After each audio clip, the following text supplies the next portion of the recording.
Mazhar MMSID, Insinyur Imanus Safri MSc, Rahmat Hernowo SE MIA selaku pembicara.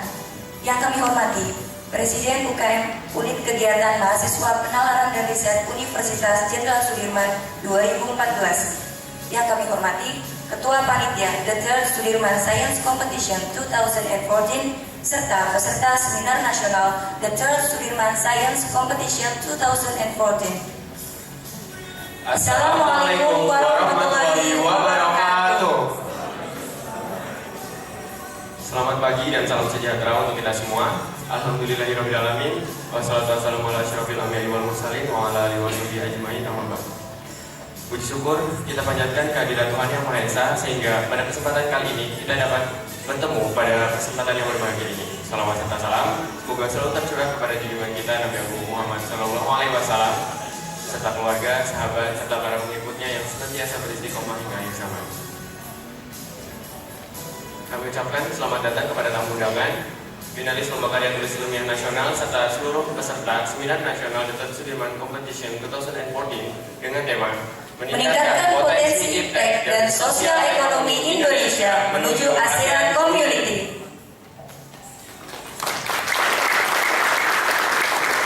Sebelum susunan acara kami bacakan, perkenalkanlah kami untuk memperkenalkan diri. Saya, Guru Tengah Hanuk dan rekan saya, Rahmat Eka Permana. Selama beberapa waktu ke depan, kami akan memandu jalannya acara. Namun, sebelum kita melanjutkan ke acara selanjutnya, akan kami bacakan susunan acara pada kesempatan kali ini. Yang pertama, pembukaan. Yang kedua, pembacaan ayat suci Al-Quran. Yang ketiga, menyanyikan lagu Indonesia Raya. Yang keempat, sambutan-sambutan. Yang kelima, hiburan. Yang keenam, materi. Yang ketujuh, pengumuman pemenang Lomba Karya Tulis Ilmiah The Third Sudirman Science Competition 2014. Dan acara terakhir yaitu penutupan. Memasuki acara yang pertama, mari kita bersama-sama membuka acara pada pagi hari dengan bacaan basmalah. Bismillahirrahmanirrahim. Semoga dengan bacaan basmalah tadi, acara ini dapat kita lalui dengan lancar dan memberikan manfaat yang besar bagi kita semua. Amin. Acara kedua yaitu pembacaan ayat suci Al-Quran yang akan dilantunkan oleh Saudara Endra Nugraha. Kepada Saudara Endra Nugraha kami persilakan.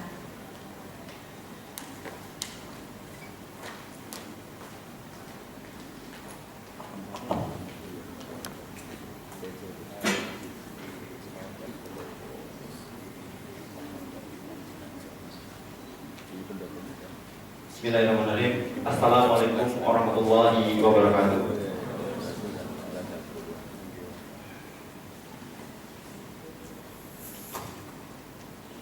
A'udzu billahi minasy syaithanir rajim.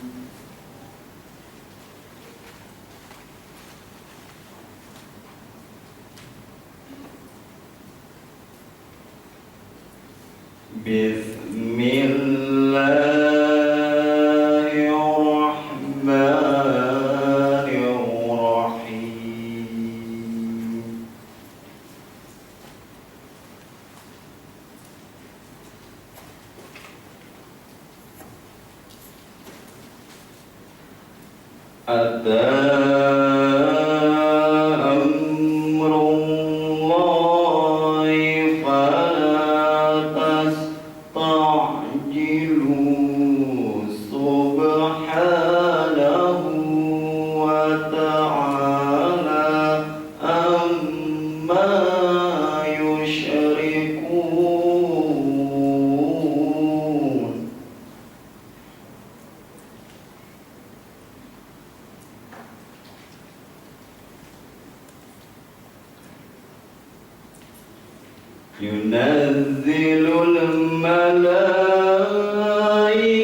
الأرض بالحق تعالى عما يشركون صدق الله العظيم. Assalamualaikum warahmatullahi wabarakatuh.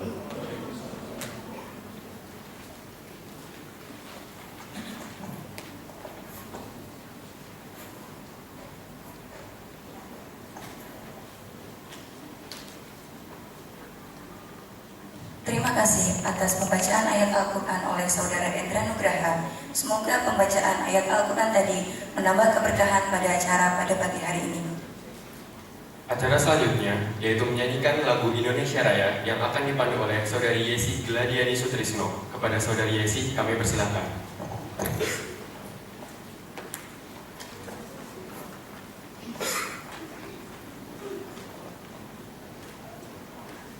Hadirin dimohon berdiri.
Hadirin dimohon duduk kembali.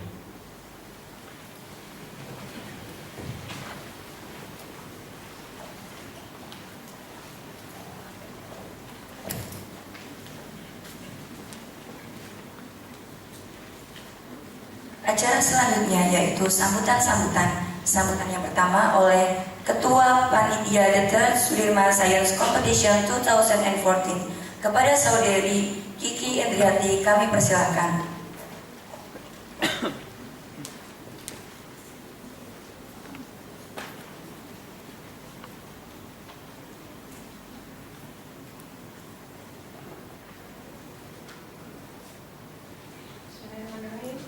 Assalamualaikum warahmatullahi wabarakatuh. Selamat pagi dan salam sejahtera untuk kita semua. Yang saya hormati Profesor Dr. Imam Santosa MSI selaku Pembantu Rektor 3 Universitas Jenderal Sudirman. Yang saya hormati Nur Fitrianto selaku Presiden UKMPR Universitas Jenderal Sudirman. Yang saya hormati Profesor Ali Zumasyar MMSI ID. Yang saya hormati Insinyur Iman Safi MSc. Yang saya hormati Rahmat Hernowo SEMIA selaku pembicara seminar nasional The Third Sudirman Science Competition. Dan yang saya banggakan seluruh peserta finalis Sudirman Science Competition 2014. Tidak lupa pula seluruh panitia Sudirman Science Competition yang saya sayangi. Segala puji dan syukur kita panjatkan kepada Tuhan Yang Maha Esa, karena atas berkat rahmat-Nya lah kita bisa berkumpul pada kesempatan yang berbahagia ini. Sudirman Science Competition merupakan agenda rutin tahunan dari Unit Kegiatan Mahasiswa Penalaran dan Riset Universitas Jenderal Sudirman. Dan pada tahun ini merupakan agenda ketiga yang dilaksanakan. Sudirman Science Competition memiliki serangkaian agenda berupa LKTI nasional dan seminar nasional. LKTI nasional telah dilaksanakan mulai tanggal 12 April sampai tanggal 30 Mei 2014 untuk pendaftaran. Dilanjutkan penilaian naskah sampai tanggal 7 Juni dan grand final yang telah dilaksanakan pada tanggal 14 Juni 2014. Pada hari ini kita memasuki rangkaian agenda yang kedua, yaitu seminar nasional dengan tema meningkatkan potensi iptek dan sosial ekonomi Indonesia menuju ASEAN Community. Seminar nasional ini diikuti oleh 155 peserta dari seluruh universitas yang ada di Indonesia, yang terdiri dari finalis LKTI nasional dan peserta dari universitas di sekitar Purwokerto. Demikian laporan Ketua Panitia. Atas kekurangan saya mengucapkan mohon maaf yang sebesar-besarnya. Atas perhatian Bapak dan Ibu serta seluruh peserta, saya mengucapkan terima kasih. Wassalamualaikum warahmatullahi wabarakatuh.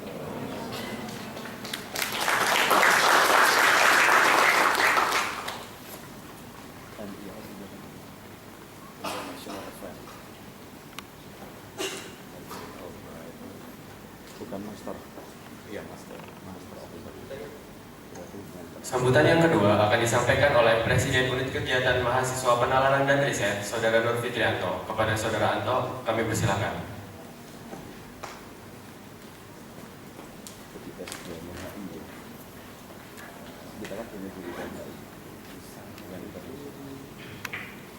Bismillahirrahmanirrahim. Assalamualaikum warahmatullahi wabarakatuh. Rabbi shrah li sadri wa yassir li amri wahlul 'uqdatam min lisani yafqahu qawli. Amma ba'd. Selamat pagi dan salam sejahtera untuk kita semua. Yang saya hormati Profesor Dr. Imam Santosa MSI selaku Pengganti Rektor 3 Universitas Jenderal Sudirman. Yang saya hormati Profesor Dr. Agung selaku Dewan Pakar UKMPR. Yang saya hormati Yang saya hormati Dr. Saryono SKPM selaku Pembina UKMPR yang dalam pagi ini berhalangan hadir dan kami mohon maaf. Yang saya hormati pembicara seminar nasional dalam rangkaian SSC 2014 dengan tema meningkatkan potensi iptek dan sosial ekonomi Indonesia menuju ASEAN Community. Tak lupa para hadirin peserta seminar nasional yang berbahagia dan finalis lomba karya tulis ilmiah mahasiswa nasional dari seluruh universitas Indonesia yang berbahagia. Puji syukur kepada Allah Subhanahu wa Ta'ala yang senantiasa melimpahkan rahmat, taufik dan hidayahnya sehingga pada kesempatan pagi yang cerah ini kita dapat berkumpul untuk mendapatkan ilmu yang luar biasa tentunya. Salawat dan salam Allah semoga tetap tercurah limpahkan kepada baginda Nabi Agung Muhammad SAW yang semoga kelak kita menjadi umat yang mendapat syafaatnya. Amin. Tidak banyak yang saya sampaikan. Ucapan terima kasih kepada pembicara yang sudah berkenan hadir. Selamat datang kepada para peserta seminar nasional dan finalis LKTI SSC 2014. Saya mewakili UKMPR mohon maaf yang sebesar-besarnya apabila dalam terselenggaranya rangkaian SSC 2014 ini banyak kekurangan dan kesalahan. Ucapan terima kasih kepada panitia di bawah koordinator Kiki Indriati beserta seluruh jajarannya yang luar biasa menyelenggarakan dan mensukseskan acara ini. Terima kasih kepada para sponsor, terutama Universitas Jenderal Sudirman yang telah mendukung sepenuhnya terselenggaranya acara ini. Dan terima kasih juga kepada seluruh pihak yang sudah mendukung dan berkontribusi terselenggara acara SSC 2014 ini. Demikian yang dapat saya sampaikan. selamat mengikuti acara seminar nasional ini. Kurang lebihnya saya mohon maaf. Billahi taufiq wal hidayah. Wassalamualaikum warahmatullahi wabarakatuh.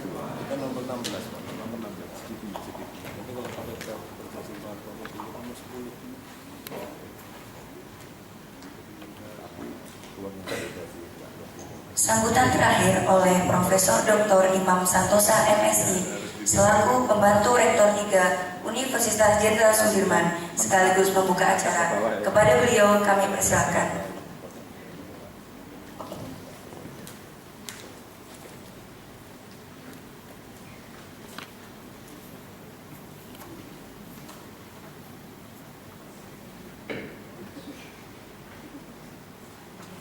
Assalamualaikum warahmatullahi wabarakatuh.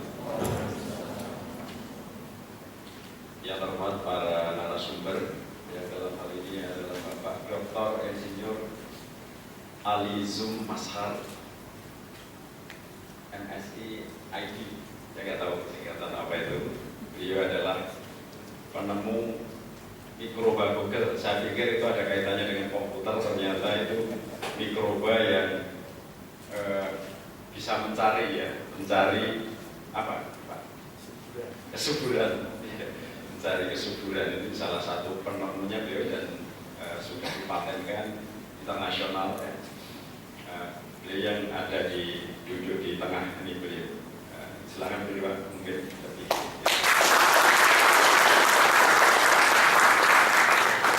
Dan pembicara yang kedua Bapak Insinyur Imanus Safi, Master of Science. Beliau adalah Bulog and Marketing Director CV Prima Agro Sejahtera yang menggunakan kemeja putih. Ya.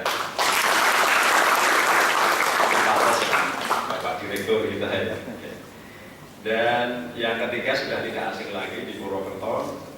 Beliau adalah Kepala Bank Indonesia Cabang Purwokerto, Bapak Rahmat Hernowo SE, Master of International Affairs. Beliau alumnus dari Columbia State University, sebuah universitas yang terkenal ya, termasuk terkenal itu papan atas lah di Amerika, dan sudah lama berkecimpung dalam ini. Tapi S2-nya beliau sama dengan Bu Reni ya, ini moderator kita. Itu S2 hubungan internasional. Jadi S2 hubungan internasional menjadi direktur bank, ini luar biasa. Dan yang saya hormati dari teman-teman UKMPR yang merealisasikan gagasan ini, Saudari Kiki Indriati ya, yang tadi bicara panjang lebar. Beliau adalah ketua panitia yang seksi sibuk ya dari event ini. Dan yang kedua juga saya sampaikan terima kasih kepada Saudara Nur Fitrianto, ini Presiden UKMPR. UKMPR itu unit kegiatan mahasiswa penalaran dan riset. Jadi UKM-nya unsur yang bergerak di bidang pemikiran dan penalaran. Ini luar biasa karena gegap gempita politik sekarang lagi hangat, tetapi masih mau bicara tentang sesuatu yang bersifat saintifik, ini kita hargai sekali. Dan yang pertama saya sampaikan puji syukur kehadirat Allah Subhanahu wa Ta'ala pada pagi hari ini kita bisa menghadiri sebuah acara yang saya kira merupakan great event yang luar biasa dari teman-teman UKMPR yang juga sekaligus selain seminar nasional juga menyelenggarakan the third Sudirman Competition, yang science competition yang sudah yang ketiga kalinya, dan ini sudah melembaga, mudah-mudahan terus berjalan usaha ini. Dan tema yang diusung adalah juga luar biasa, meningkatkan potensi tech dan sosial ekonomi Indonesia Steward as a Community 2015, kira-kira seperti itu. Ya, saya tadi ngobrol-ngobrol dengan Pak Hernowo, kita itu GDP-nya itu nomor 16 dunia. Jadi uang yang beredar di Indonesia itu nomor 16 di dunia, gitu ya. Tetapi yang masuk ke rakyat kita, mungkin kita masuk negara-negara berpenghasilan menengah, tapi menengahnya mungkin agak ke bawah ya Pak ya. Itu ya persoalan yang sangat real di kita. Jadi GDP kita, gross domestic product kita itu tinggi. Jadi uang yang beredar di Indonesia itu luar biasa. Ya, Anda sebagai generasi yang bisa meraihnya itu di situ. Tapi GNP-nya mungkin yang masih tertatih-tatih. Oleh karena itu tema ini saya kira sangat luar biasa diangkat. Kita masih ingat tulisannya Gunnar Medal, kalau nggak salah bukunya Essence Drama ya, tentang vicious circle of poverty, kalau nggak salah begitu. Itu cerita tentang bagaimana kalau orang miskin itu produktivitasnya, kesadarannya rendah, kurang gizi dan seterusnya, kemudian karena produktivitasnya rendah, upahnya rendah, salarinya rendah, dan seterusnya, akhirnya menjadi miskin lagi, ya. Tetapi itu berbanding terbalik dengan tulisannya Adam Smith. Sebetulnya itu sebagai antitesis terhadap tulisannya Adam Smith di dalam The Wealth of Nation, ya. Negara-negara kaya itu ya dia capital formation-nya tinggi, kemudian produktivitasnya tinggi, surplus ekonominya juga tinggi. Bagaimana kita meretas jalan, ya. Dulu pernah ada tulisan di Prisma, itu ditulis oleh Pak Daniel Dakide di Prisma tentang kemiskinan itu. Katanya vicious cycle itu gampang itu Pak, itu di dalam editorialnya ditulis itu setannya ditangkap, ya, terus kemudian lingkarannya itu dipotong. Tetapi persoalannya kemudian menjadi tidak semudah itu. Ternyata persoalan untuk meningkatkan SDM ini luar biasa tertatih-tatih.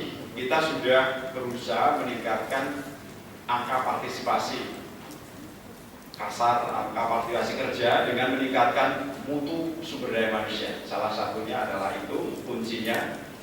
Dengan SDM yang baik, ya, SDM seperti Mas Ali Zumazar ini, ya, Indonesia akan bisa bangkit kalau banyak inovasi-inovasi, ya.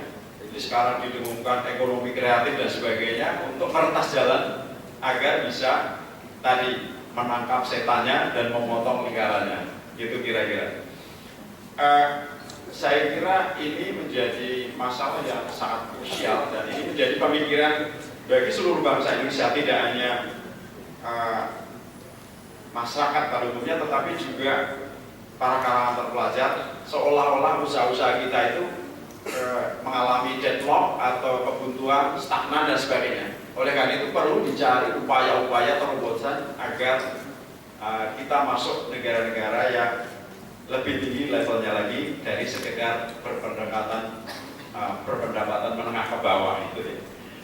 Itu saya kira upaya dari, sekali lagi saya memberikan apresiasi kepada UKMPR yang telah merealisasikan gagasan ini. Semoga Great Event berupa seminar nasional ini bisa menjadi sumbangsih dan berkontribusi bagi bangsa dan negara Indonesia untuk maju ke depan dan bisa mengejar yang dikejar, katanya bukan ketinggalan, tapi mengejar kemajuan yang dikejar, bukan ketertinggalan.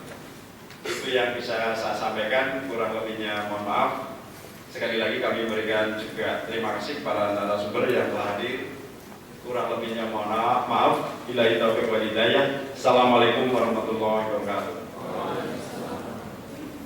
Dengan memohon rahmat dan ridho Allah Subhanahu wa taala dan dengan mengucap Bismillahirrahmanirrahim. Seminar nasional dengan tema meningkatkan potensi tech dan sosial ekonomi Indonesia, Steward as a Community 2015 secara resmi saya nyatakan dibuka.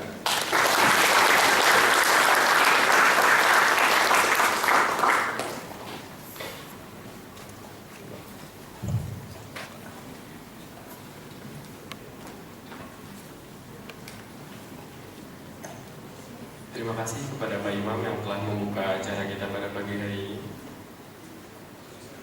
Dalam menghadapi ASEAN Community yang berdampak pada akulturasi kebudayaan, bangsa Indonesia tidak boleh melupakan kebudayaan lokal yang merupakan identitas bangsa. Apresiasi terhadap budaya lokal diperlukan guna meningkatkan kecintaan terhadap Indonesia. Pada kesempatan kali ini, kami mengajak hadirin untuk mengapresiasi salah satu karya budaya lokal Banyumas yang saat ini telah hadir adik-adik dari SMP Negeri 5 Purwokerto dengan persembahan Tari Ronte.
Terima kasih kepada adik-adik dari SMP Negeri 5 Purwokerto yang telah mempersembahkan tari rontek. Demikianlah rangkaian acara pembukaan Seminar Nasional The Third Sudirman Science Competition 2014. Selamat pagi semuanya. Selamat pagi. Dari kami mengucapkan selamat datang dan selamat berpartisipasi di Seminar Nasional Sudirman Science Competition 2014, terutama untuk finalis lomba karya tulis ilmiah. Mohon berdiri untuk seluruh finalis. Tadi mohon berdiri terlebih dahulu.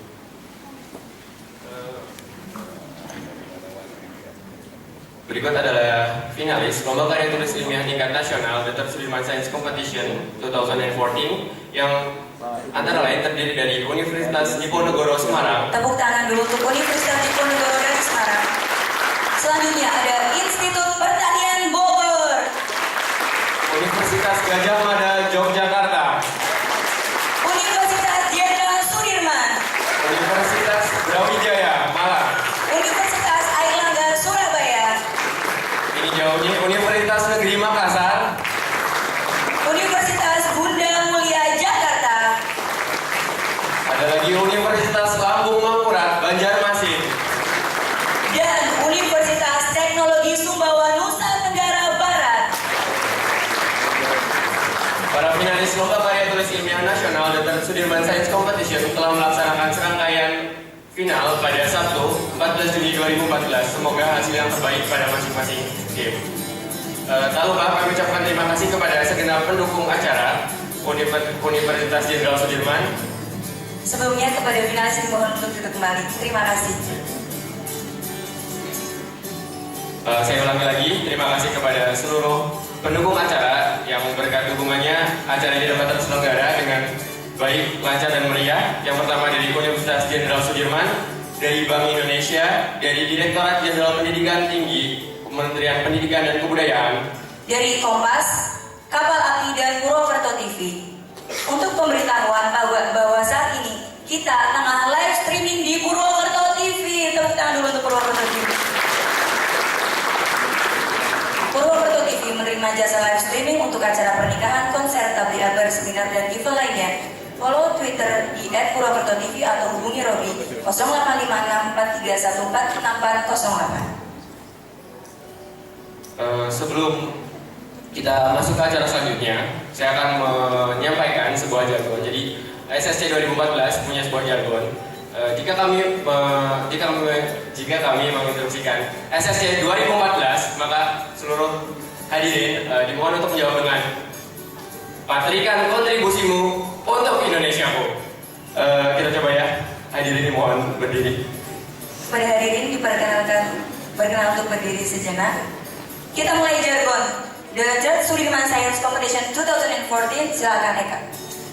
Saya mulai. SSC 2014. Patrikan kontribusimu untuk Indonesia. Tepuk tangan buat kita semua. Silakan duduk kembali kepada hadirin. Sudirman Science Competition sudah memasuki tahun ketiga seperti yang tadi sudah disampaikan pada sambutan sebelumnya. Dan Sudirman Science Competition merupakan rangkaian acara yang terdiri dari lomba karya tulis ilmiah, di mana kemarin pada 14 Juni 2014 telah terselenggara final yang diikuti oleh Universitas se-Indonesia, dan hari ini seminar nasional dengan tema meningkatkan potensi iptek dan sosial ekonomi Indonesia menuju ASEAN Community 2015. Dan terakhir nanti akan ditutup dengan pengumuman juara dari lomba karya tulis ilmiah nasional The Third Sudirman Science Competition 2014. Sebelum kita masuk ke materi, dari kami ada sebuah games, ada quiz gitu ya. Tapi bukan quiz di perkuliahan, jadi kita ada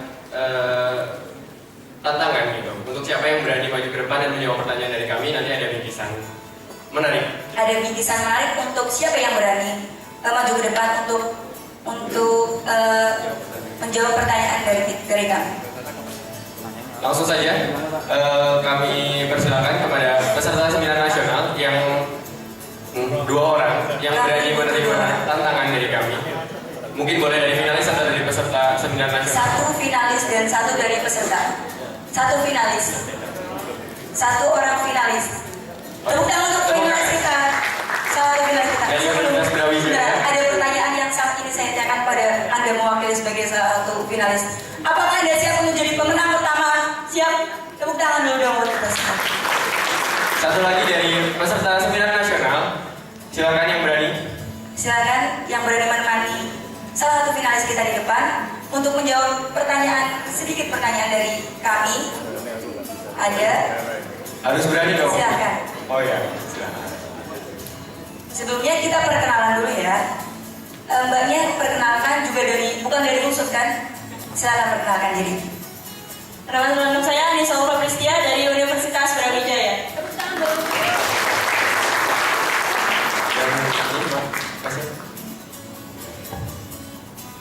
Assalamualaikum warahmatullahi wabarakatuh. Perkenalkan, nama saya Andianto. Saya dari Sastra Inggris Universitas Jenderal Sudirman. Tepuk tangan buat Universitas Jenderal Sudirman Sastra Inggris. Jadi, Eka silakan. Jadi kami ada sedikit pertanyaan.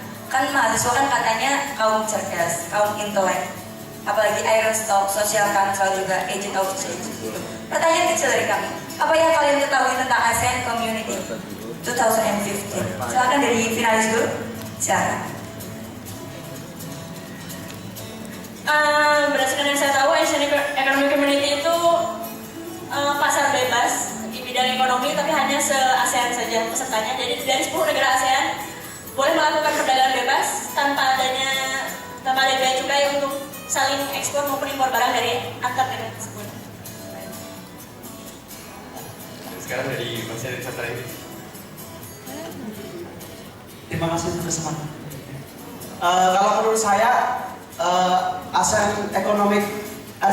Community buat ASEAN itu sendiri adalah sebuah bentuk kolaborasi antara negara ASEAN untuk menjalin kerjasama dalam bidang ekonomi. Dan di situ sama seperti yang banyak bilang, itu adalah pasar bebas.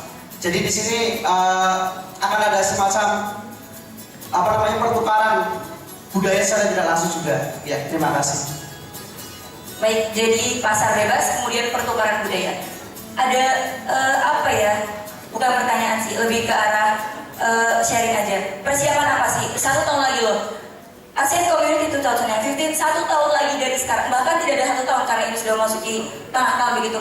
Persiapan apa yang sudah dilakukan sebagai seorang mahasiswa seperti itu? Sebagai seorang mahasiswa tentunya bukan hanya mencerdaskan dirinya sendiri, tapi juga mencerdaskan sumber daya manusia Indonesia dengan cara memberikan pengembangan dan pelatihan kepada mereka. Kalau Mas Candi dari Sastra Inggris, gimana persiapannya? Seorang putra Sudirman, apa yang ada dalam pikiran seorang putra Sudirman kurang dari 1 tahun lagi menghadapi ASEAN Community 2015? Yang pertama adalah open minded, berpikiran terbuka bahwa kita sadar di sini kita bukan sendiri, kita sekarang akan berada di kancah internasional. Jadi persiapan dari diri kita adalah bagaimana kita berani membuka diri dan membuka wawasan seluas-luasnya. Kita berani bekerja sama dan berkolaborasi dengan bahasa lain, dan tentunya kapasitas diri yang utama itu yang perlu ditingkatkan. Terima kasih. Terima kasih. Jawaban yang sangat luar biasa dari Universitas Brawijaya dan Universitas Jenderal Sudirman. Benar sekali. Untuk menghadapi ASEAN Economic Community atau ASEAN Community, kita harus mempersiapkan diri sedini mungkin. Walaupun memang sudah kurang dari 1 tahun ya, untuk menyongsong ASEAN Community tersebut. Dan untuk itu, UKMPR mengadakan seminar nasional dengan tema mengangkat potensi indeks dari sosial ekonomi Indonesia menuju ASEAN Community, yang nanti akan lebih dalam lagi disampaikan oleh pembicara-pembicara kita yang sangat luar biasa. Sebelumnya karena Mas dan Mbak sudah menjawab tantangan kami dan sudah berani maju ke depan. Ada sedikit dari kami panitia, sedikit kenang-kenangan. Semoga bermanfaat. Tepuk tangan sekali lagi untuk Putra Brawijaya dan Putra Sudirman. Kepada ketua panitia kita, saya Diki Indriati, dimohon untuk berkenan memberikan kenang-kenangan.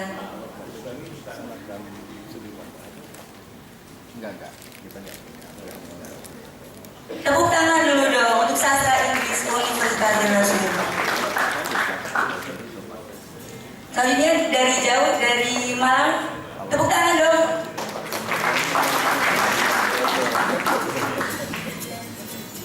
sekian. Terima kasih. Silakan berkenan untuk kembali. Ada foto bersama. Oh, foto bersama.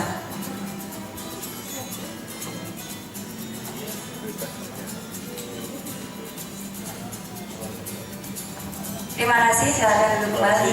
Kepada peserta seminar nasional. Memasuki acara inti adalah materi dengan pembicara-pembicara kompeten yang sangat luar biasa. Namun sebelum itu akan kami bacakan moderator pada kesempatan kali ini. Moderator kita yang sangat luar biasa yang akan memandu kita dalam materi seminar nasional kali ini lahir di Dompu, Nusa Tenggara Barat, ya. Mungkin yang dari Universitas Teknologi Sumbawa tahu, dari Dompu, Nusa Tenggara Barat, 31 Maret 1981, merupakan dosen dari Program Studi Hubungan Internasional Universitas Jenderal Sudirman yang beralamat kantor di Program Studi Hubungan Internasional Fakultas Ilmu Sosial Ilmu Politik Universitas Jenderal Sudirman. Mungkin boleh dicatat kalau mungkin nanti akan menghubungi nomor handphonenya 081 741 20638. Dengan riwayat pendidikan Hubungan Internasional Fakultas Ilmu Sosial Ilmu Politik Universitas Gajah Mada. Dan penelitiannya di sini banyak sekali. Ada persiapan Kabupaten Banyumas menghadapi Free Flow of Skilled Labor ASEAN Economic Community 2011, globalisasi budaya, menerapkan heterogenitas budaya atau homogenitas budaya, model demonstrasi pola konsumsi buah masyarakat Banyumas dalam menghadapi Free Flow of Goods ASEAN menuju ketahanan pangan 2012 sampai 2013. Model masyarakat ramah investasi menghadapi Free Flow of Investment Asian Economic Community 2013 sampai 2015, dan analisa pariwisata Kabupaten Banyumas dalam rangka ASEAN Framework Agreement of Service Asian Economic Community 2014 sampai 2015. Kita sama-sama Ibu Reni Wilianti, SIP MSI. Tepuk tangan bagi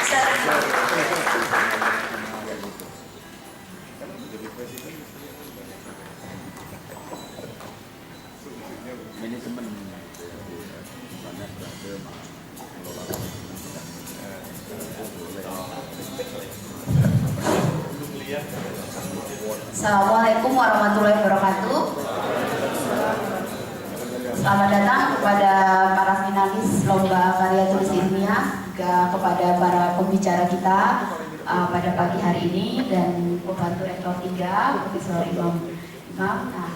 Pada kesempatan ini kita akan mengadakan satu seminar nasional meningkatkan potensi iptek dan sosial ekonomi Indonesia menuju ASEAN Community 2015. Nah, kebetulan penelitian saya itu tentang ASEAN Community 2015, lebih khususnya lagi ASEAN Economy Community 2015. Kita sudah kedatangan 3 pembicara yang ahli dalam masalah tersebut, dikaitkan dengan keilmuan beliau bertiga di sini. Mungkin kita bisa persilakan pada pembicara kita bertiga. Pembicara mungkin bisa maju ke podium. Mohon maaf kepada pembicara, mungkin bisa langsung maju aja Pak.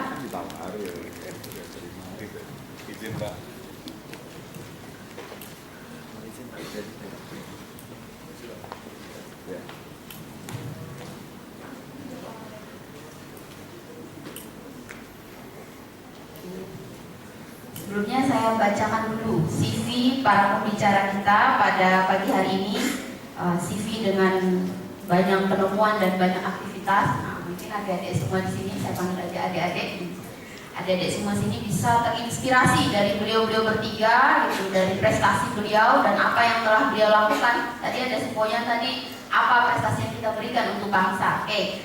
Untuk pembicara pertama, tadi sudah diberikan juga gambaran sedikit oleh panitia dan juga dari pembantu rektor 3 kita.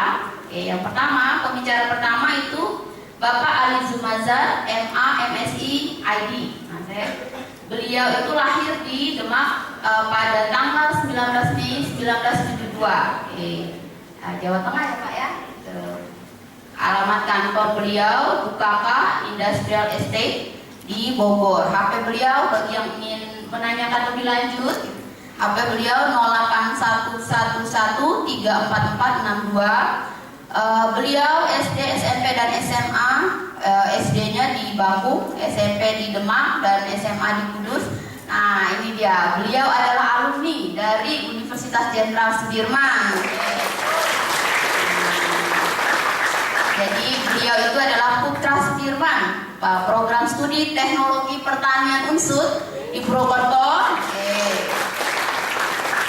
Tahun lulus beliau tahun 1997. Nah, ini bisa dicontoh ya nanti. S2 beliau International College tahun 2002, S2 IPB tahun 2004, S3 IPB sedang berjalan ya Pak 2009. Mudah-mudahan beliau segera doktor. Nah, ini dia penemuan beliau panjang banyak sekali. Jadi teknologi bioperforasi sudah internasional paten. Kemudian ada tipe-tipe bakteri sampai beliau ternyata masuk rekor Guinness Book. Jadi Guinness Book of Record muri untuk kedelai buah. Prestasi beliau ada prestasi hasil karya terbaik. Jadi sejak 97 beliau itu memang sudah aktif dalam penelitian. Jadi beliau itu juara 1 lomba penelitian inovasi iptek terapan di Semarang. Kemudian mengikuti pemilihan peneliti muda, jadi sudah konsisten sebagai peneliti ya dari dulu. Kemudian dan banyak sekali penerima anugerah muri, juga penerima penghargaan sebagai ilmuwan peneliti terunggul dan terpuji. Nah, dari Menristek, Kementerian Ristek dan BPPT tahun 2004. Nah, ini banyak sekali juga penghargaan dari Presiden, dan terakhir beliau itu adalah penerima anugerah kekayaan intelektual luar biasa tahun 2009. Sekarang tepuk tangan buat pembicara kita. Begitu pula riwayat pekerjaan beliau. Terakhir beliau adalah Direktur KUZU Internasional Indonesia. Untuk pembicara kedua kita Insinyur Iman Safi MSc. Nah, beliau lahir di Bumi Ayu 12 April 1954, jadi tetangga kita ya Pak ya. Nah ini beliau saat ini tinggal di Jakarta Utara. Nah, bagi yang ingin mencatat nomor HP beliau 081 319 294 094. Nah, beliau itu adalah lulusan Teknik Mesin Universitas Indonesia tahun 81. Jadi beliau kuliah, saya baru lahir. Jadi beliau adalah insinyur in Mechanical Engineering University of Indonesia. Nah, ini beliau melanjutkan studi di United Kingdom, Master of Science in Agriculture Engineering. Jadi beliau lulusan Inggris.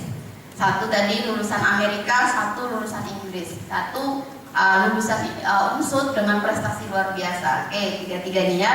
Nah, beliau, banyak sekali training beliau. Jadi beliau itu sempat menangani perdagangan luar negeri ya Pak, perdagangan internasional. Nah, beliau itu mendapat pelatihan dari Jerman, dari Australia, dari Amerika, dari Korea Selatan, dari Saudi Arabia. Nah, banyak sekali pelatihan yang beliau telah lewati, dan saat ini jadi pengalaman kerja beliau. Beliau adalah tadi disampaikan Marketing Director dari CV Prima Agro Sejahtera. Beliau juga advisor untuk pemerintah di Republik Demokratik Timor Leste. Jadi dulu provinsi kita. Jadi beliau adalah advisor to the Minister of MTCI, Republic of Democratic Timor Leste, dan sekarang beliau adalah peneliti senior di Bulog. Nah, ini panjang ya CV pembicara kita karena banyak prestasi. Nah, yang ketiga, pembicara kita berikutnya dari beliau adalah Kepala Perwakilan Bank Indonesia untuk di Purwokerto. Nah, Bapak Rahmat Hernowo, SE MIA tadi Magister of International Affairs ya Pak. Jadi dari Columbia University, New York, USA.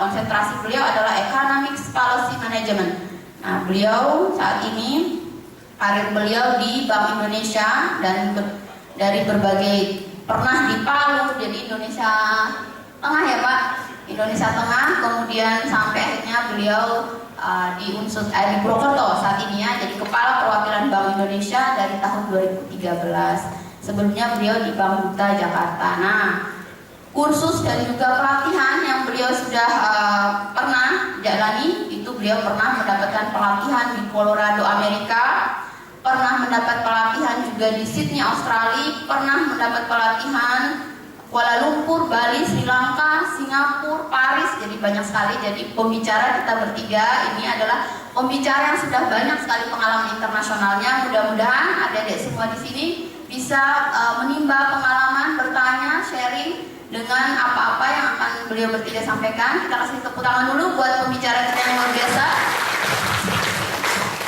Nah, untuk pembicara pertama, kita kasih waktu 30 menit untuk masing-masing pembicara. Jadi nanti sekitar jadi 30 menit, 90 menit. Setelah itu kita sesi pertanyaan, tanya jawab dengan adik-adik semua yang ada di sini terkait ASEAN Economic Community itu makhluk apa sih gitu. Itu kita tinggal praktis kurang dari setahun. Jadi kalau negara lain itu sudah hiruk pikuk lama sekali tentang ASEAN Community, tapi paling tidak tadi kata Pak Imam, kita tidak sampai ketinggalan, kita mengejar kemajuan. Oke, saya persilakan pada pembicara pertama kita, Bapak Ali Zulmazar. Silakan Pak. Boleh diizinkan saya berdiri biar lebih bisa slide saya tampilkan. Terima kasih. Assalamualaikum warahmatullahi wabarakatuh. Bapak Pembantu Rektor 3 yang kami hormati, Profesor Dr. Imam Santoso, para pembicara yang kami hormati, serta panitia yang saya banggakan yang bisa menyelenggarakan kegiatan ini. Pada kesempatan yang baik ini saya mau menyampaikan sedikit tentang ASEAN Community. ASEAN Community itu sebetulnya adalah sama seperti kita bangsa-bangsa lain membangun suatu komunitas. Kalau Amerika membentuk serikat, kemudian Eropa membentuk Uni Eropa. Nah, Asia ini belum terbentuk Asia sepenuhnya, tapi sudah mulai dari ASEAN.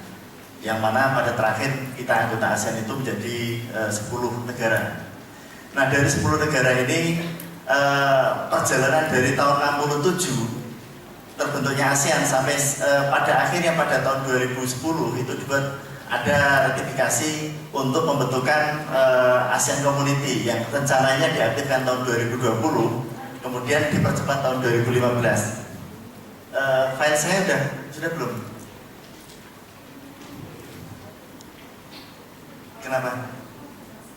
Bisa? Tolong ditampilkan ya.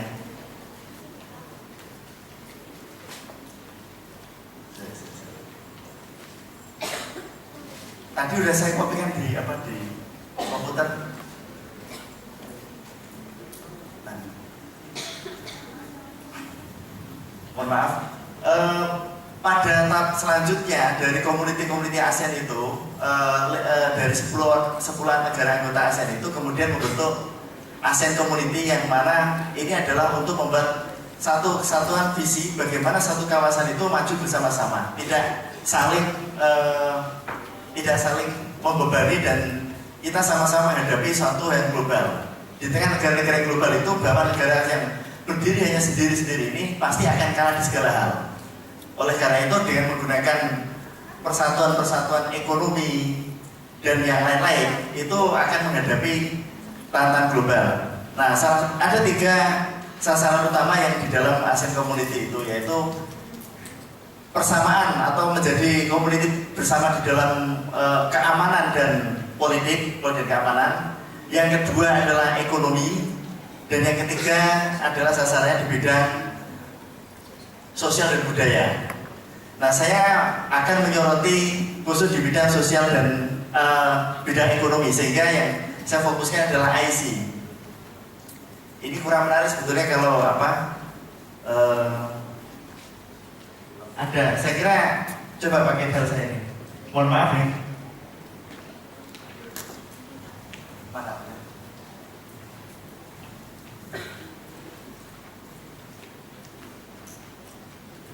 Nah, jadi dengan adanya ASEAN Community, ini kita sebagai negara yang berkembang dan negara yang terbesar di kawasan ASEAN itu harus memiliki posisi di depan. Dan ASEAN Community ini membutuhkan kompetisi atau membutuhkan kompetensi yang sangat tinggi. Apabila kita tidak bisa menempatkan pada kompetensi yang sangat tinggi, khususnya di dalam ekonomi maupun ketenaga kerjaan, maka kita juga akan rugi. Nah, sekarang sudah siapkah kita itu menghadapi ASEAN Community tadi? Nah, yang menjadi pertanyaan adalah apa saja harus kita persiapkan sebagai mahasiswa maupun sebagai praktisi untuk menghadapi ASEAN Community? Di mana di dalam ASEAN Community itu kita akan menjadi ada aliran bebas di dalam barang, modal, investasi, tenaga kerja, dan itu tidak ada. Nah, ini sudah. Coba yang ini dulu, nah. Dan sebagainya.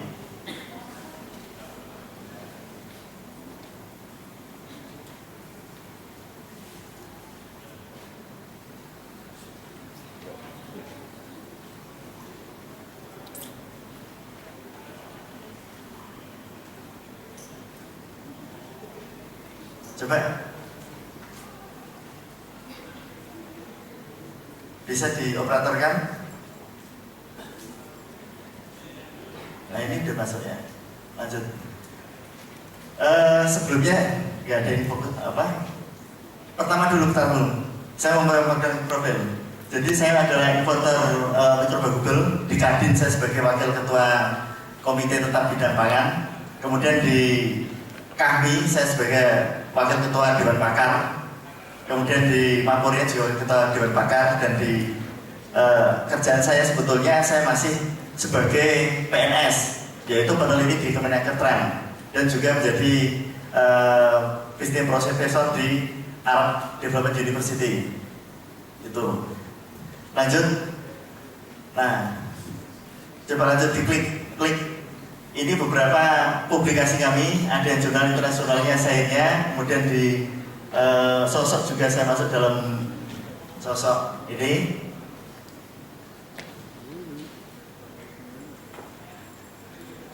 Mempekerjakan mikroba ke Arab Saudi. Kemudian juga yang terbaru ini tanggal 4 Juli, ini juga ada karya saya diliput di media Indonesia, jadi cukup membuka wacana banyak pihak bahwa selama ini kita, nah kalau biodata komplit saya ada di sini juga ada profil saya. Ini di Jawa Pos juga pada waktu ini ya, dengan Pak Dahlan Iskan juga pengen ketemu kita karena kita bisa mengembangkan kedua 3 meter. Ternyata itu negara kurang mengapresiasi. Nah, ini kronologi dari rangkaian pembentukan ASEAN tadi dari tahun 67. Perjalanan yang begitu panjang kemudian membentuk ASEAN Community. Dalam ASEAN Community ini adalah ada kesatuan dari politik dan security, kemudian ekonomi dan sosiokultural. Nah, 3 komunitas dalam piagam ASEAN yang hukum yang akan dilakukan adalah 3 ini. Kemudian yang utama saya garis bawahi bahwa di dalam ASEAN Community itu adalah kita akan menghadapi pasar yang tunggal di dalam barang, kemudian jasa, investasi, modal, dan tenaga kerja. Ini membutuhkan kita mensikapinya, ini pasti berjalan dan kita mensikapinya harus ini. Kemudian juga perhatian pada pertanian dan kehutanan. Kemudian di dalam kompetisi kita harus memperkuat di sini. Saya kira di samping yang lain, maka intellectual property right itu kita perlu kuatkan. Kenapa? Dalam perdagangan bebas, produksi dan sebagainya itu tidak akan terlindungi. Siapapun bisa memproduksi, tapi dengan adanya property right, intellectual property right itu akan bisa dilindungi dan memiliki jaminan khusus. Jadi inti utama dari IC yang bagian dari ASEAN Community itu adalah pasar tunggal dan berbasis pada produksi, kompetisi ekonomi, di mana ini ada komponen IPR ini menjadi bagian. Nah, di Indonesia ini termasuk negara yang tadinya kalau tahun 2000 itu sangat kecil. Saya termasuk tahun 2000 itu memiliki 4 paten, itu sudah luar biasa. Satu orang mendaftarkan 4 paten di HAKI pada tahun 2000. Nah, di Jepang itu per tahunnya itu sekitar hampir seribuan paten. Itu 100.000 paten per tahun. Nah, di Indonesia masih 5%-nya nggak ada. Nah, sekarang ini dengan pemajuan paten-paten itu kayaknya semakin meningkat. Dan karena saya sebagai salah satu dari anggota Dewan Evaluasi Hasil Riset di DJTT. DJTT itu yang nanti mengevaluasi hasil penelitian-penelitian dari para peneliti dan ilmuwan di perguruan tinggi. Salah satunya kemarin pada waktu kompetisi dan pemenangnya adalah dari Unsur, dari nomor satunya itu dari Bu TP ya, Bu Rida Novalin.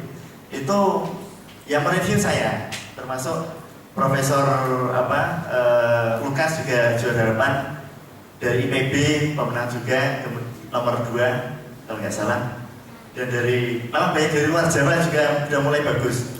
Nah, budaya itu yang menjadi parameter utama, salah satunya adalah paten. Kalau tidak memiliki paten pasti dia akan tembus. Nah, nanti ada kompetisi yang besar lagi, yaitu anugerah yang intelektual luar biasa. Karena saya sudah pernah mendapatkan yang pertama kali, maka saya berhak menjadi juri sebagai penilai anugerah yang intelektual luar biasa. Dan itu hadiahnya lumayan luar biasa, 250 juta. Itu tertinggi di dalam dikti itu. Nah, yang menjadi bagian penting nilainya menjadi des atau tidak des adalah IPR-nya. Penelitian itu memiliki IPR atau tidak. Kalau nggak memiliki IPR, tidak masuk, sudah seleksi pertama dan nggak masuk. Kemudian di dalam inti dari IC adalah Equitable Economic Development, termasuk pengembangan dari ekonomi kecil dan menengah. Nah, ini ekonomi kreatif dan sebagainya itu harus dikembangkan. Nah, basisnya apa? Harus teknologi dan inovasi.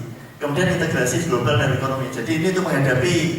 Jadi sekarang nanti itu ada yang akan datang itu ada puluh tarik antar grup-grup besar di dalam ekonomi. Seperti keuangan kita sudah mulai seperti itu.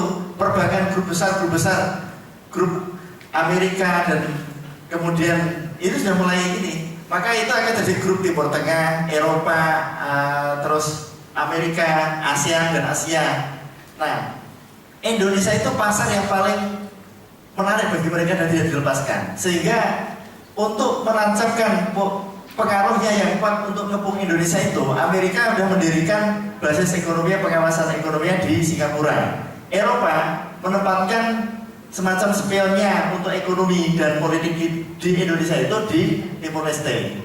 Itu salah satunya dalam politik internasionalnya. Nah, dalam aliran bebas terhadap barang, jasa dan sebagainya ini, maka terjadi barang, jasa, investasi, tenaga kerja dan modal ini akan bebas. Saya bebas berinvestasi di Malaysia, Filipina dan sebagainya. Tidak sama perlakuannya mereka melakukan investasi di kita. Jadi tidak ada barrier-barrier yang mempersulit yang akan datang. Kelemahan kita adalah kita kurang orang marketing yang ke luar negeri, yang di negara-negara tetangga kita. Tidak seperti Cina. Cina di setiap negara dia ada pembuka jalannya.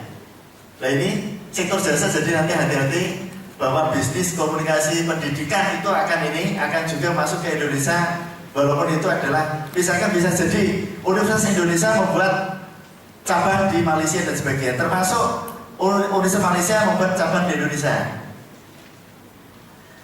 Nah, apa yang harus dipersiapkan di dalam kompetisi dalam ekonomi ASEAN Community ini?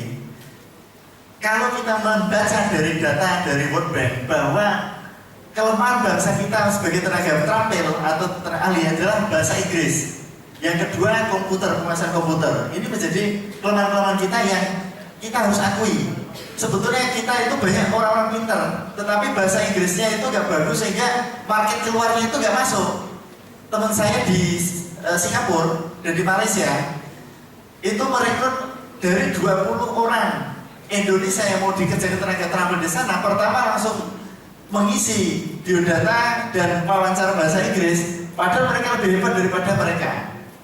Teman-teman Indonesia itu lebih hebat daripada orang Malaysia maupun orang Filipina. Tetapi dalam bahasa Inggris sekarang langsung 20 orang itu balik semua, nggak ada yang lolos.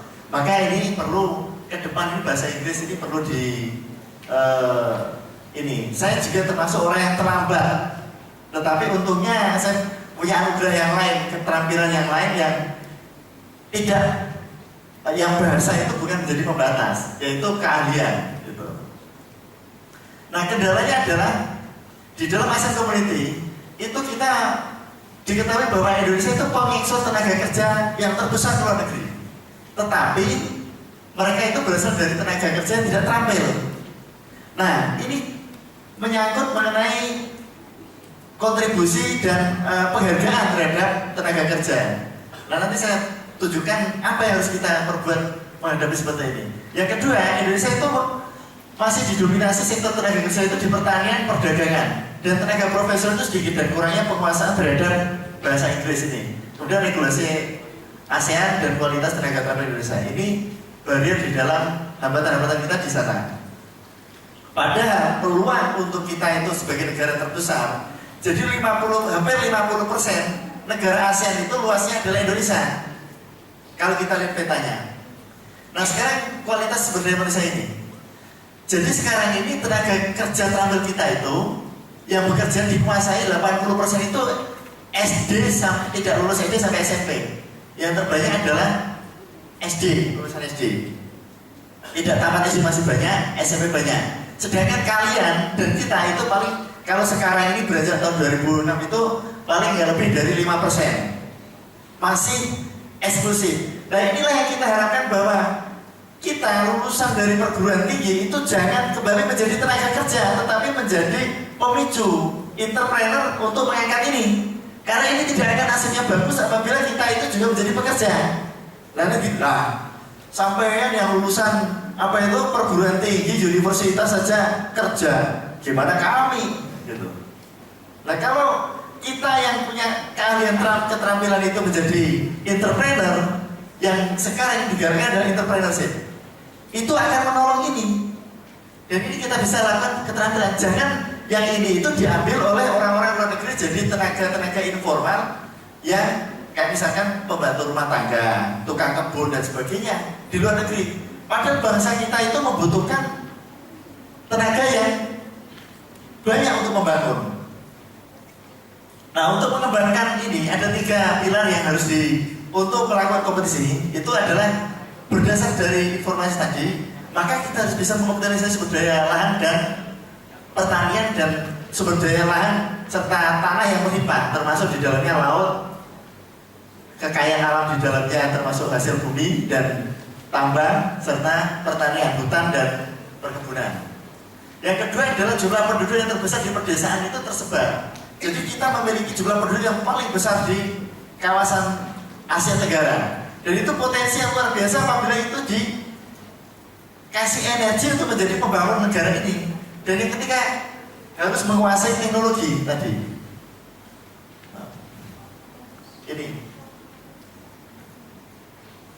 Ini teknologi yang gimana? Teknologi unggul yang bisa menjadi lapangan kerja, menjadi potensi efektif bangsa dan di semua bidang, bukan hanya pertanian. Nah, kalau dari sisi pertanian, coba kita lihat bahwa kita itu negara yang masih memiliki jutaan lahan yang belum dimanfaatkan. Padahal kita adalah negara pengekspor pangan yang terbesar di Asia. Gitu. Ini masih ada paling tidak 11 juta lahan tidur yang belum dimanfaatkan. Dan ini tantangan kita untuk mahasiswa pertanian untuk menjadikan itu menjadi potensi yang membangun bangsa ini. Nah, oleh karena itu perlu adanya teknologi. Coba kita lihat struktur tenaga kerja kita didominasi SD kan? Ini. Jadi ini makanya di dalam politik ini mempengaruhi politik juga. Politik BLT, politik kemudian rayuan global itu akan efektif pada saat pemilihan ini ya, pemimpin sekarang ini. Kenapa? Karena tenaga komposisi pendidikan kita itu banyak SD kok. Nalarnya nggak begitu panjang. Tapi ini kasihan kalau dijadikan objek. Ini yang diberdayakan dengan keterampilan-keterampilan. Nah, ketimpangan juga bahwa 7% luas penduduk Indonesia itu isinya 58 jumlah penduduk di Indonesia. Jadi terkonsentrasi. Dan luar Jawa yang begitu besarnya, ada 90% dari luas penduduk Indonesia ini, siapa yang mengelola? Maka masuklah investor-investor asing mengembangkan sawit dan sebagainya itu di Indonesia. Dan tenaga mereka itu sama-sama sarjana yang diambil misalnya dari Malaysia gajinya 5 kali 10 kali lipat dari tenaga lulusan Unsur, lulusan IPB atau lulusan yang lain itu. Ironi, kenapa? Karena mereka investornya. Nah ini ada peluang kita juga untuk melakukan hal yang sama ke depan. Itu apabila kita memperbaiki dalam pasar bebas, kita juga bisa melakukan penyamaan. Nanti regulasi pemerintah menyamakan bahwa kalau strata SMA, strata perguruan tinggi, strata keterampilan tertentu, job penggajiannya itu tidak boleh jomplang. Dan sekarang yang tenaga asing itu, saya lihat di Jakarta itu luar biasa. Karena saya mengalami dan teman-teman saya juga mengalami, tenaga kerja asing gajinya pada posisi yang sama bisa 3 kali lipat sampai 5 kali lipat dari yang orang kita sendiri. Nah, ini potensi yang luar biasa. Jadi pada tahun 2010 itu usia kerja ini paling besar. Jadi ibaratnya itu kita nggak khawatir menanggung anak kecil ataupun lansia. Coba ini Jepang. Jepang yang paling besar sekarang komposisinya adalah tenaga yang sudah tidak produktif. Yang tenaga produktif, satu orang harus menanggung sekian orang. Dan sekarang, satu orang tenaga produktif yang seharusnya bekerja itu hanya menanggung sepersekian orang. Kalau melihat komposisi ini maknanya. Tahun dulu memang kita berat menanggung anak kecil. Tahun 80, tahun 90, tahun 2000 ini sudah mulai bahwa tenaga produktif kita ini potensial luar biasa. Dan ini tantangan yang harus kita pacu kalau kita mau menguasai menjadi champion di dalam ASEAN Community. Dan kita juga banyak orang-orang yang pintar. Nah ini piramida penduduk tahun 2015 sampai 30. Ini potensi yang di usia-usia produktif ini luar biasa.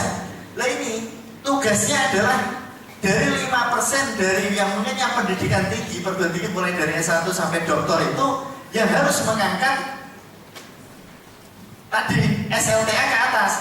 Caranya bagaimana? Kalau kalian berpacu tergantung jadi pegawai PNS atau menjadi buruh dari perusahaan, maka kalian gak ada gunanya, saya katakan. Maka kalian yang paling penting adalah menjadi, kita semua menjadi entrepreneur. Saya pegawai negeri, saya ilmuwan, saya peneliti, saya juga pengusaha. Saya menjadi direktur di beberapa perusahaan, direktur utama. Tujuannya apa? Agar terserap tenaga kerja yang lain. Tetapi yang saya kembangkan adalah menggunakan teknik entrepreneurship, berbekal dari kemampuan intelektual, dari membuat lapangan kerja dari yang tidak ada menjadi ada, membuat sesuatu yang tidak ada menjadi ada.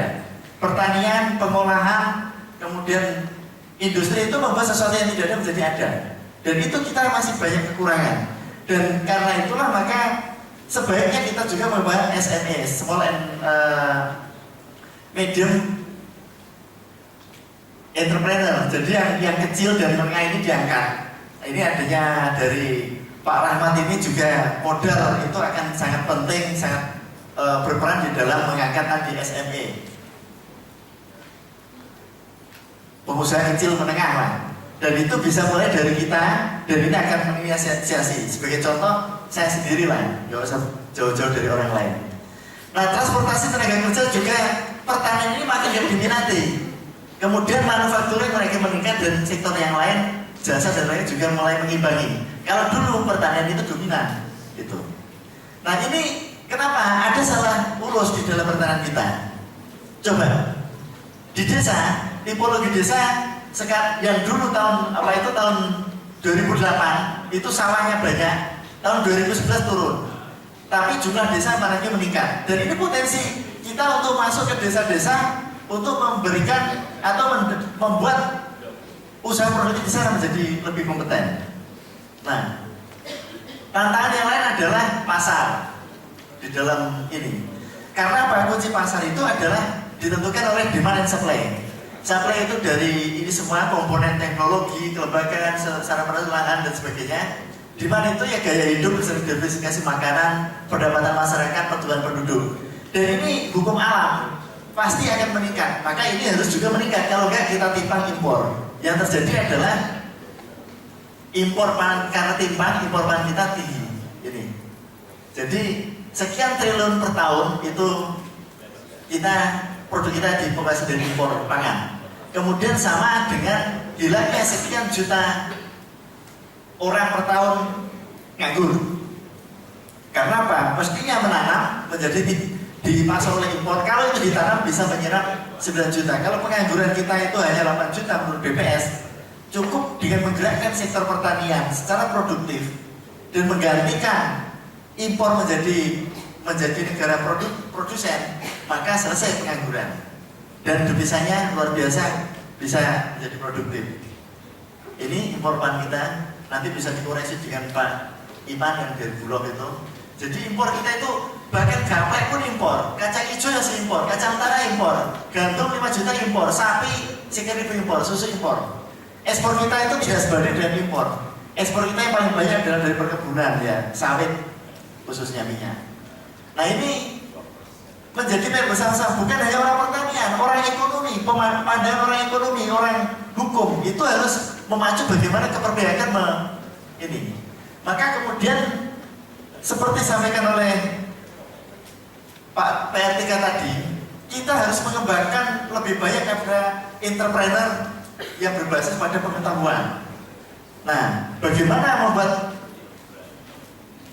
kita sebagai lulusan perguruan tinggi itu membangun ini? Maka yang kita kembangkan adalah strategi technopreneurship, di mana inovasi teknologi ini akan digunakan untuk menempa diri, yaitu kita harus bisa yakin, harus berani mengambil sikap untuk menjadi, saya bisa berhasil menjadi usaha. Entrepreneur di bidang apa saja. Kemudian cara-cara entrepreneur ini kita bisa mulai dari ide, kemudian membuat ini dan segala sesuatu yang kita hasilkan kalau perlu dipaten. Ini, ya, dipaten. Kalau dipaten ini maka kita akan entrepreneurnya ini menjadi entrepreneurship.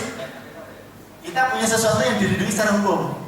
Nah, contoh-contoh kayak penemuan saya tidak mencontohkan orang lain.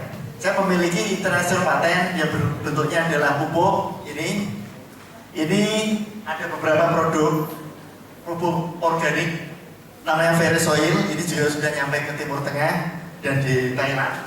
Ini juga ada produk lain yang namanya BOP 2000Z. Ini adalah produk biang mikroba yang dikenal dengan mikroba Google juga, yang bisa menyuburkan tanah. Nah sekarang keyakinan dan kebijakan itu belum diarahkan ke mana-mana, itu belum disosialisasikan lebih banyak. Yang kedua, bahwa saya juga memiliki beberapa paten pupuk. Ini paten teknologi, paten pupuk, kemudian ini paten banyak. Ini strain dari paten. Bahkan 21 dari kedelai jenis yang terbaru pun saya produksi juga, dan bahkan kedelai yang bisa tingginya ini. Jadi untuk menunjukkan bahwa kita sebagai entrepreneur yang hebat, itu kita harus membuat sesuatu yang lain dari yang lain, jangan yang biasa-biasa saja, jangan yang normatif standar. Misalnya kedelai yang tinggi, yang kemudian disorot publik seperti masuk koran dan sebagainya, kan terkenal enak kan? Nah kalau terkenal itu mencari pekerjaan di mana-mana gampang, bahkan orang bukan dipakai kita untuk mencari pekerjaan, diajak kerjasama untuk membuat pekerjaan baru. Nah itu. Ini contoh inovasi-inovasi yang kita buat, bahwa ada kedelai setinggi pohon. Nah, ini hasil dari yang kita tampilkan juga di teknologi mikroba sebagai penerima anugerah dari KNR luar biasa dalam rangka untuk meningkatkan produksi lahan tadi. Kalau kita masih punya potensi besar, maka saya yakin dengan kebijakan apabila kesadaran dari pemerintah lebih baik, maka kita bisa menembus waspada. Ini teknologinya, nanti mungkin sudah ada sudah ada di situ. Nah, sekarang kenapa itu disebut teknologi mikroba Google? Teknologi ini adalah teknologi yang zero waste, bisa membuat sistem yang ramah lingkungan, tidak ada energi dan tapi meningkatkan nilai tambah. Kita memanfaatkan semua dari limbah pertanian maupun energi-energi yang terbuang dari pertanian itu melalui jasa mikroba. Nah kalau di tanaman ini kita tanamkan pabrik mikroba itu ke dalam daun, sehingga dengan demikian maka terjadi proses-proses perubahan fisiologis yang menyebabkan fotosintesis meningkat, sehingga tanaman itu juga berjumlah banyak, berproduksi banyak. Karena mikroba ini adalah produsen yang merubah sampah menjadi emas. Dia bekerja produktif dan itu kita kurang menyadarinya. Nah, di tanah dia menjadi bioreaktor di dalam tanah, sehingga bisa merubah tanah-tanah yang tidak subur menjadi subur. Reaksinya sederhana. Apa saja yang ada di alam, dari cahaya matahari, dari racun di tanah, dari yang tersisa dari ini, itu dikumpulkan. Nah bakteri ini, nanti kalau mau detailnya kayaknya mungkin akan muncul di majalah Trubus bulan depan. Itu liputan tentang mikroba hayati untuk ini pabrik penyubur. Jadi pada saat kita kelangkaan pupuk dan sebagainya, kita nggak usah tergantung dengan barang-barang yang buatan pabrik yang penuh dengan rekayasa. Tetapi kalau mikroba itu rekayasanya asli dari alam. Tapi kalau dalam pabrik rekayasa korupsi, rekayasa makamnya banyak. Tapi kalau di alam yang bekerja tanaman, mikroba dan sebagainya itu rekayasa dia nggak akan bohongin. Kalau menghasilkan satu ya satu. Demikian juga pupuk organik. Kalau pupuk organik buatan yang pupuk subsidi itu rekayasa luar biasa. Itu palsunya luar biasa. Saya berani jamin yang namanya pupuk bantuan pemerintah subsidi itu manfaatnya cuma 20%. Jadi 80% itu hilang. Jadi itu sama aja pupuk palsu. Kalau 1 kilo itu bahan organiknya cuma 10% dan itu kalau masih selamat. Bahan organik yang di sana pada waktu pembuatannya dibakar dengan suhu 380 pengeringannya. Maka organik pun terbakar. Akhirnya apa yang terjadi? Yang dikemas sebagai pupuk organik itu bohong. Cuma nggak ada brand mahasiswa itu yang ngomong gitu. Saya selalu katakan di kelompok-kelompok tani saya, kalau dikasih bantuan pupuk organik bersubsidi, tolak saja, mendingan minta bantuan pembinaan atau pembantuan untuk membuat pupuk organik sendiri. Atau kalau bisa sih bantuannya itu dalam bentuk bantuan langsung petani, produsen dalam bentuk insentif ataupun reward pada waktu dia panen. Itu akan lebih banyak manfaatnya daripada semacam BLP, bantuan langsung petani, atau bantuan dalam bentuk pengolahan lahan. Kelihatan kalau bantuan dalam bentuk sarana produksi itu 80%, 90% itu hilang. Jadi percuma petani jadi rupiah. Maka paling bagus adalah kita provokasi petani, bukan provokasi, tolak bantuan yang namanya pupuk organik bersubsidi. Kenapa? Bukan pupuk organiknya yang salah, tetapi pelaksanaannya faktanya itu yang palsu. Jadi lebih baik ditolak, gak usah dibantu daripada dibantu dari palsu. Betul nggak? Nah itu. Kita bisa membuat ini ya. Ini lokasi-lokasinya. Coba bisa di yang lainnya. Yang tadi yang satu lagi. Ini hanya sekilas slide aja ya saya sampaikan. Kalau tadi teorinya, coba slide-nya tadi mana? Yang satu, bukan. Tolong ini dibuka. Folder. Nah, tadi yang mana? Nah, isi unsurnya. Ya, ini Pak. Saya minta tambahan 2 menit ya. Ya.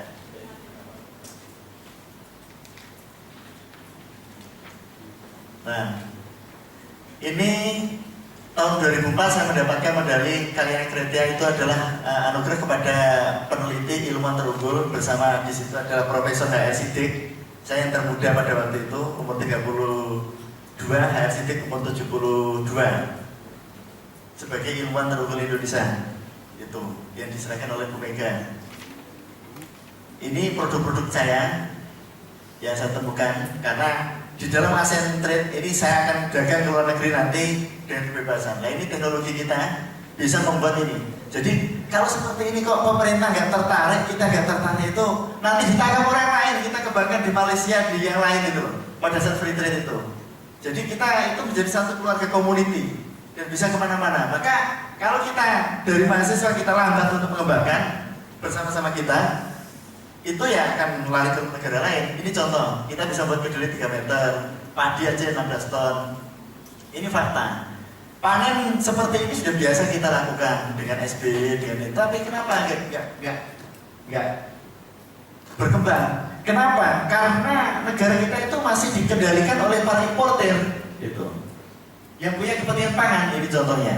Tapi pada saat nanti ASEAN Community, kita akan melakukan di negara lain. Kalau kita masih melakukan kebijakan bahwa menggantung pada impor, maka mungkin produsen dari Saudi akan masuk ke Indonesia. Gitu. Ini contoh peningkatan produksi di padi. Ini di pangan. Nah, bahkan kedelai 3 meter dapat anugerah mulia juga. Ini contoh. Nah, kalau kita lihat ini kedelai. Jadi kita sebetulnya bisa sebagai kedelai. Lahan kita ternyata banyak kan. Teknologi penyuburannya ada. Sebetulnya apa yang salah ya? Saya akan tanya nanti sama Pak sebagai gongnya nanti Pak PR3 ini. Apa yang salah? Kita punya teknologi ini dianggap bukan di Indonesia. Sekarang ilmuwan di Indonesia sampai saat ini belum ada yang menemukan atau berbuat lebih tinggi dari teknologi yang kita temukan. Ini bahkan untuk sayur mayur membuat pepaya pendek juga berbuah banyak. Sayur mayur, ini kentang. Saya menanam kentang dengan teknologi organik itu meningkat produksinya 300%. Dari rata-rata 18 menjadi 55 ton. Dan itu faktual.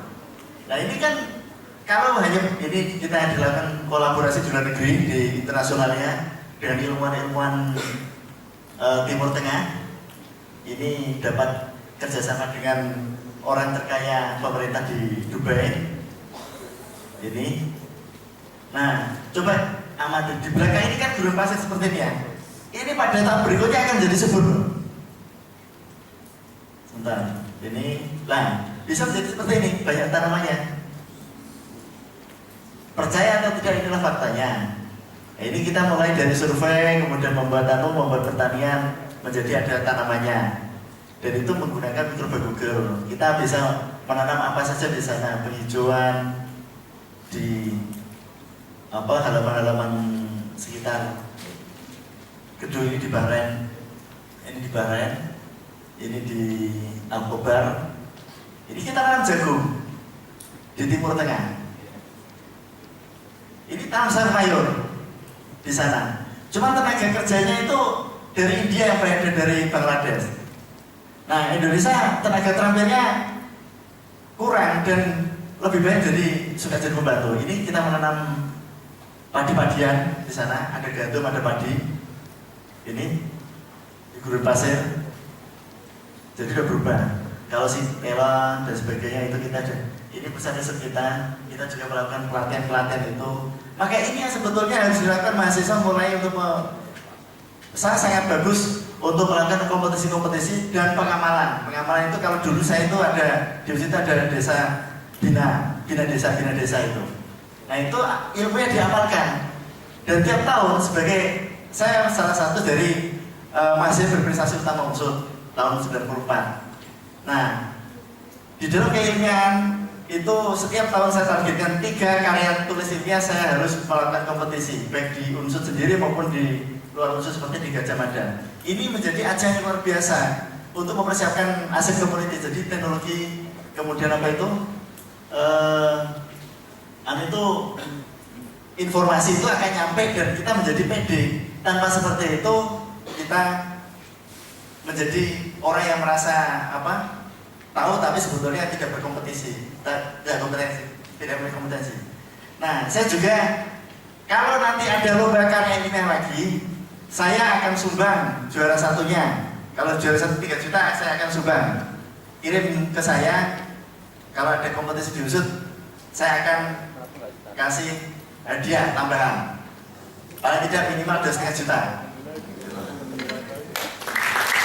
Karena saya senang dengan hal seperti ini.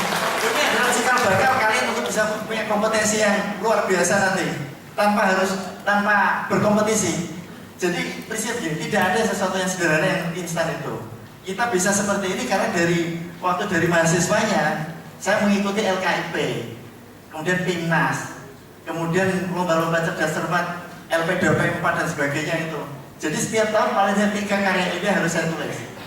Dan di fakultas sebelum ada yang namanya unit UKM penalaran, saya sudah membentuk di jurusan itu di fakultas itu KESIM, kelompok studi mahasiswa pertanian, kelompok studi ilmiah mahasiswa pertanian. Sebelum ada ini kan tahun 2008. Kalau kita kan dulu tahun 90-an gitu. Dan itu kalau bisa dibudayakan seperti tadi, membuat kelompok-kelompok studi fakultas ekonomi ini yang tiap jurusan kalau perlu, sehingga ada diskusi-diskusi problem negara ini. Dan sebagai pengusaha juga saya, kalau ada yang berminat, ada yang lulusan dari UNSUD atau dari mana,